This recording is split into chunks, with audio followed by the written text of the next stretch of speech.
Hello everyone, welcome to my first edition of my top 10. So, today we will be breaking down the villain enterprises, which you can see right here on my shirt. So, I am 30 Case. We are going to be talking about villain enterprises. Marty Scurll's baby, his pride and joy. So the rumors are Marty's contract is up sometime in 2019. Some people said it was in April, some May, some March. Some are saying it's all the way in the fall. That was reported by Dave Meltzer recently. So we'll see when Marty eventually has his contract up, and where the heck is Marty going to go? Is he going to stay in Ring of Honor? Is he going to stay wrestling and working with New Japan as well? Is he going to go join all his buddies in All Elite, which we all pretty much think he's going to do? Well, let's say he does go and do that. Let's say he leaves and he goes to All Elite Wrestling. He has a choice. Is he going to take his beloved villain enterprises with him? Does he leave it behind in Ring of Honor?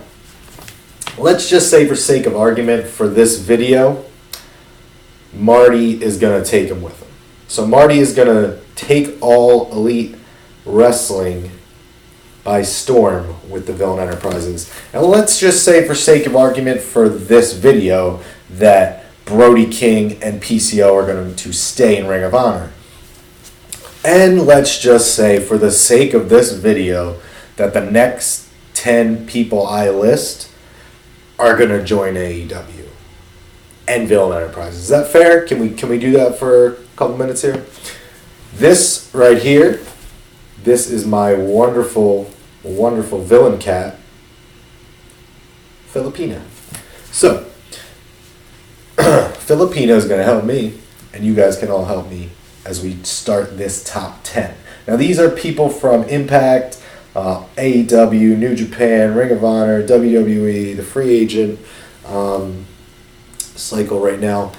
So let's just have fun with this, all right? That's what I'm trying to do here a little bit. So at number 10, I picked a very new name to me. I'm sure it's new to all of you, but he is part of All Elite Wrestling now. Sunny Days. Sunny Days is a friend of... sorry about that. Is a friend of some of the executive vice presidents working for All Elite Wrestling, and he has joined. I don't know much about him, but I do like his look. I do like his character. I like what I've seen in some videos so far. So for me, the number 10 is going to be Sunny Days. He's a big guy. Big guys seem to do well standing behind Marty, helping him out. So I'm going to go with Sunny Days over there in AEW. Number 9, Killer Kross. Killer Kross from Impact. He recently has requested his release from Impact, according to some reports out there. He's a big dude. He has a mean streak. He has a killer instinct, no pun intended. He's a big guy, another big guy behind Marty to look good. He worked really well, looked really good behind Austin Aries, so I feel like it would be another good fit there. Killer Kross, in the last couple months, has really done well on his own, ever since breaking apart from Austin Aries and Moose. I feel like he would fit pretty well as the right-hand man, almost, of Marty. If he had to come over by himself, just having the right-hand man, Killer Kross, I think they'd be a pretty good duo. Kind of how Austin had him at first. I think they would fit pretty well together. What do you guys think? Let me know in the comments below, alright? Number 8. Now this one, I'm reaching a little bit here. I'm reaching. Some of these are long shots, and this one's a big long shot, a big reach, but I'm taking a guess here. I'm taking a flyer. Get that right, Filipino? Okay. So, number 8 is going to be Karl Fredericks. If you don't know who that is, he is a New Japan Young Lion out of the LA Dojo. He's a big dude, another big dude. I know I got 3 straight big dudes on here, but not everybody's going to be a big dude, all right? I just feel like he's from the LA Dojo, like I said, being trained by Shibata. From the little that I've seen of him, I feel like he, again, is another guy with a mean streak. He's a big, imposing figure. He has a huge amount of strength. The other key here is he's a young lion, so he has no character. He's basic right now, wears the black trunks. I feel like he could develop into some sort of villain, and join Marty over there in AEW or wherever else Marty happens to go. Number 7, I told you they're not all going to be big guys. Number 7 is going to be Mark Haskins of Lifeblood. I know he's in Lifeblood right now. I know Lifeblood is working for the better of Ring of Honor. They're trying to bring honor back to Ring of Honor. They're trying to bring back that prestige to Ring of Honor. But at the end of the day, I think he has a little bit of a villain in him in there. I think if you look at his matches, he can be very deliberate in the way he inflicts pain on people sometimes. I think he kind of has a little bit of that Neville in him. I might have said that before on the podcast if you guys listen. And he's got that mean streak that I talk about with a couple other guys. So I think Mark would be perfect fit. And plus, I don't feel like Lifeblood is going to have all those members stay there forever, if you know what I mean. I feel like the guy that could turn on them would be Mark to join Villain Enterprises. If Villain Enterprises stay in Ring of Honor, that would be a good storyline, right? But he's the first smaller man that I have on this list. This one, again, is another reach, but he would fit in perfectly right here with the Villain Enterprises. Luke Harper from the WWE. Luke is another guy who has recently asked for his release. Just checking on something over here. Sorry about that. Luke Harper is someone who has asked for his release as well. Not going to get it. In fact, I think they added months onto his contract because he can't do he can't do an accent, apparently. Vince hates him because he can't do a southern accent. Well, then don't have the guy do a southern accent. Have him do something else. Have him be a villain. He's already been a villain pretty much with the Wyatt family, Bludgeon Brothers, and he plays it pretty well, even by himself when he was going after the Intercontinental Championship. He did capture that. He captured the tag team gold as well. But when he was going against AJ and then those guys in the WWE picture, WWE title picture, he fit really well, I thought. I'd like to see him again as another big imposing guy behind Marty. I feel like it would fit perfectly. He got that bald spot on the back of the head. Oh man, looking at Luke Harper just scares the shit out of me sometimes. This one, number 5. Evil. That's right. I pick an evil. Everything is evil. Villains are evil. It kind of fits there. He comes out. He's got the mask, the face paint. He's got the lasers he's shooting out. He's got the Reaper stick going on. He's got the look down.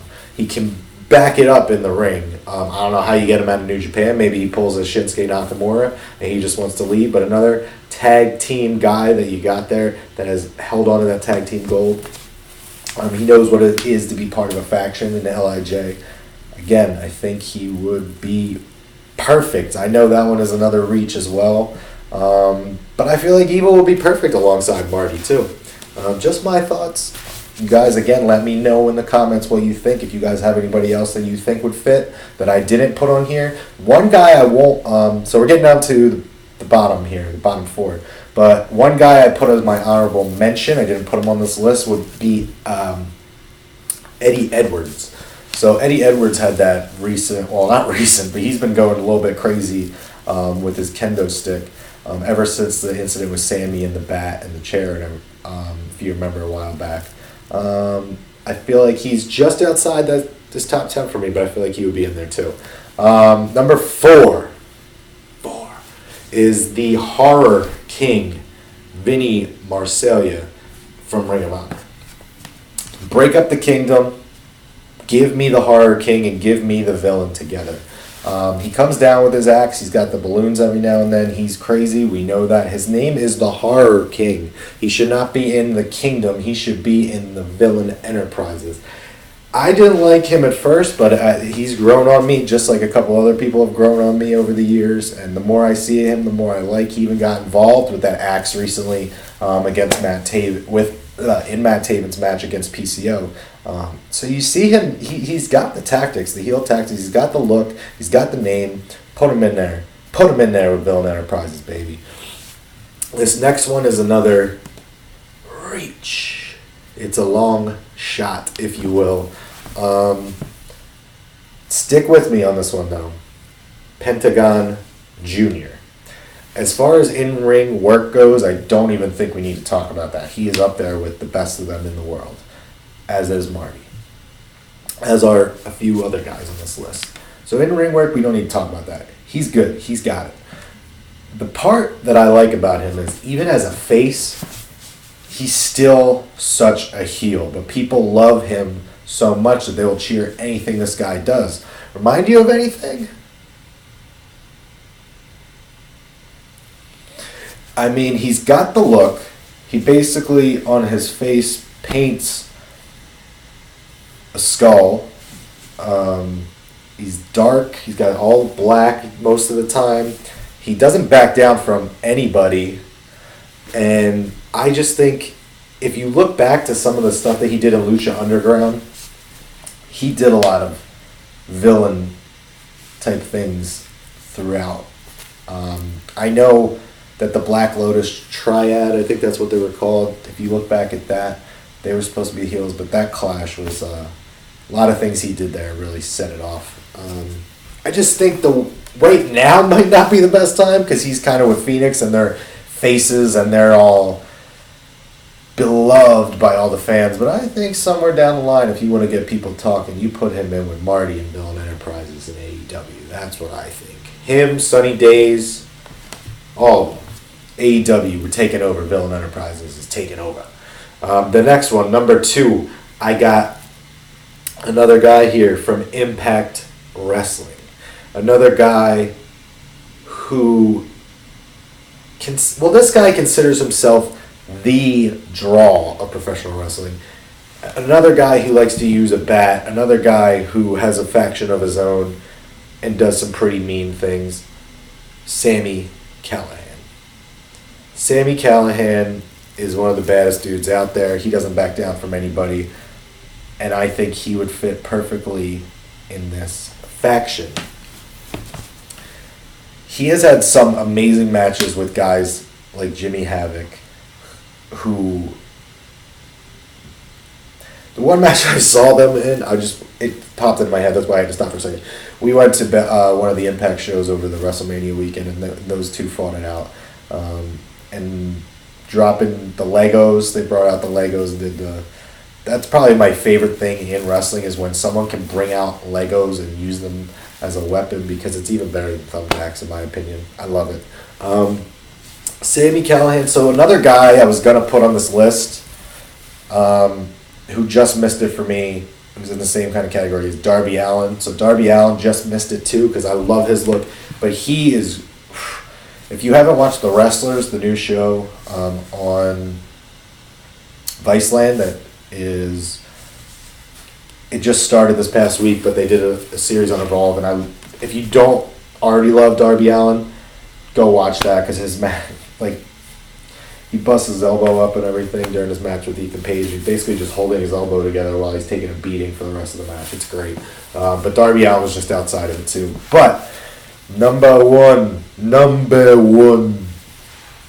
Jimmy fucking Havoc. So Jimmy Havoc is number 1 for me. A fellow Brit, that fits. A fellow heel when he wants to be, so that fits. Everybody loves him, so that fits. And he's got the fucking look. The black hair pulled over. He comes out to a great song. When he's in the ring with the paper cuts, he does the finger snaps too. I mean, what's not to love about this guy? And I feel like he and Marty could be a solid duo, even if you add none of these other guys in. And he's in AEW now, so why the fuck not? That's what I say. Marty, get these guys on something. Look at this, Marty. Look at this top 10. I'll say it again because I know you're watching, Marty Scurll. I know you got to be watching. Yeah, right. But the top 10, in case you missed it, I'll run it down one more time. Sunny Days, Killer Cross, Carl Fredericks, Mark Haskins, Harper, Evil, the Horror King, Vinny Marseglia, Pentagon Jr., Sammy Callahan, and number 1 for me, Jimmy Havoc. Now, guys, I know my list is not perfect. This is my list. You guys can agree. You can disagree. Comment. Let me know. Who the hell would you put in? Let me know. If you don't agree with this, who else would you put in there? I know there's a huge world of indie wrestling out there. Please let me know. But, I know it is Memorial Day weekend. I know people are having fun. Be safe out there. See this down here? Follow us on Instagram. At Wrestle Cave. Follow us on Facebook. Wrestle Cave Podcast. And follow us on Twitter at Wrestle_Cave. We are planning on doing some fun things. So check out, be on the lookout for more videos like this. And hopefully you guys had a little bit of fun. Until next time, I am 30K, so I will see you guys later.